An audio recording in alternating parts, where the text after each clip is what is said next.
Hello दोस्तों, free Indian coaching में आप सभी का स्वागत है। जैसा कि आप सभी लोग जानते हो कि आप लोगों के मासिक टेस्ट चल रहे हैं और अगस्त माह का ये पेपर है। तो सामाजिक विज्ञान का पेपर है जिसका पूरा सॉल्यूशन आपको प्रोवाइड करने वाले हैं। प्रश्न क्रमांक 1 से 11 तक के सभी क्वेश्चन इसमें शामिल किए गए हैं, सभी का आंसर आपको बताया जाएगा। तो देखते रहिए लास्ट तक। और इसके पहले हम लोग गणित, इंग्लिश और विज्ञान का पेपर सॉल्व कर चुके हैं, जिसकी लिंक इस वीडियो की डिस्क्रिप्शन में दी गई है, आप लास्ट में जाकर देख सकते हो। तो यहाँ पर देखिए, फर्स्ट क्वेश्चन में पूछा गया है फ्रांस की क्रांति कब हुई थी। तो 1789 इसका आंसर आप लगा दीजिए, परफेक्ट आंसर होगा आपका 1789। इसके बाद में दूसरा देख लीजिए, उत्तराखंड, उत्तर प्रदेश, बिहार, पश्चिम बंगाल और सिक्किम की सीमाएं खालिस्तान से छूती हुई गुजरती हैं। तो इस प्रकार यहाँ पर नेपाल लगा दीजिए आप, नेपाल इसका आंसर हो जाएगा। इसके बाद है, इनमें से कौन सा देश लोकतांत्रिक नहीं है। तो म्यांमार लोकतांत्रिक नहीं होता है। ठीक है, भारत की सबसे बड़ी खारे पानी की झील बताना है तो चिल्का झील होती है, बी नंबर का आंसर लगा दीजिए। इसके बाद आता है पांचवा क्वेश्चन, जिसमें पूछा गया है लोकतंत्र का अर्थ बताइए। 2 अंक का क्वेश्चन है, आपको अच्छे से लिखना है। तो देखिए इसका आंसर जल्दी से लिख लीजिए। प्रश्न क्रमांक 5 का उत्तर, लोकतंत्र का शाब्दिक अर्थ है लोगों का शासन। लोक का मतलब जनता तथा तंत्र का मतलब शासन से है।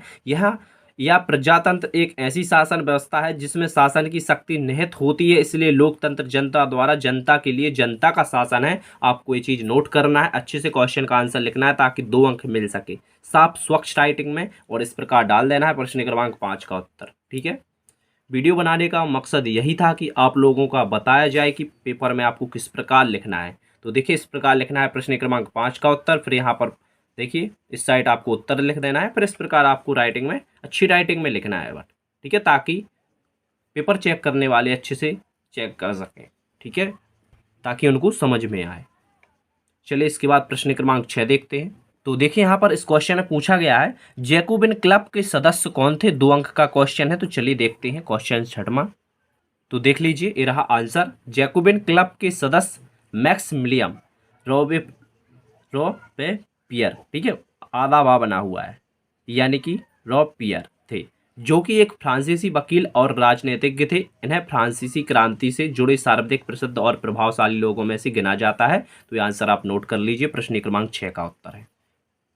इसके बाद है प्रश्न क्रमांक 7, जिसमें पूछा गया है प्रबाल से आप क्या समझते हैं। 2 अंक का क्वेश्चन है। ठीक है, तो देखिए इसका आंसर जल्दी से नोट करते जाइएगा। प्रश्न क्रमांक 7 का उत्तर, प्रबाल या प्रबाल समुद्र के भीतर स्थित चट्टान है जो प्रबालों द्वारा छोड़े गए कैल्शियम कार्बोनेट से निर्मित होती है।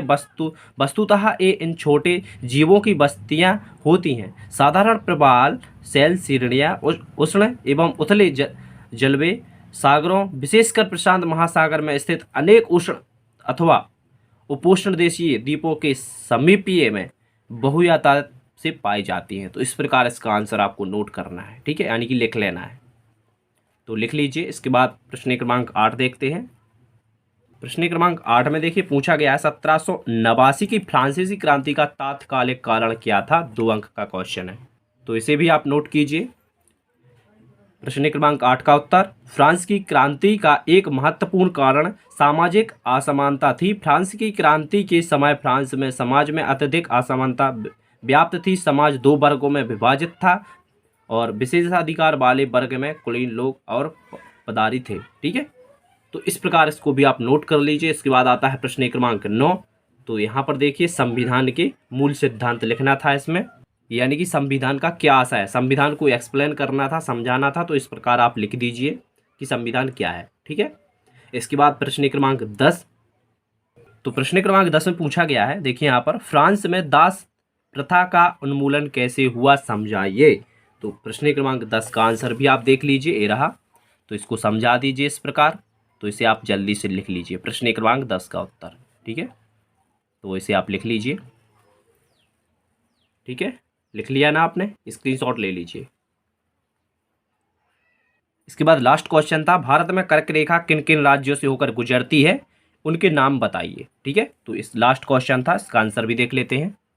तो इसे भी आप नोट कीजिए, भारत में कर्क रेखा किन किन राज्यों से होकर गुजरती है। तो भारत में कर्क रेखा 8 राज्यों से होकर गुजरती है। राजस्थान, मध्य प्रदेश, छत्तीसगढ़, झारखंड, पश्चिम बंगाल, त्रिपुरा, मिजोरम से होकर गुजरती है। तो इसे आप जल्दी से नोट कर लीजिए। तो इस प्रकार आपका क्वेश्चन पेपर कंप्लीट हुआ। प्रश्न क्रमांक 1 से 11 तक का कंप्लीट सॉल्यूशन आपको प्रोवाइड कर दिया गया है। ठीक है, तो आपको जो स्क्रीन पर वीडियो दिख रहे हैं इन पर किसी पर भी आप क्लिक कीजिए जिसकी आपको ज़रूरत हो, ठीक है, और डायरेक्ट जाकर देख लीजिए और इस वीडियो को ज़्यादा से ज़्यादा अपने दोस्तों में शेयर ज़रूर करें। Thank you.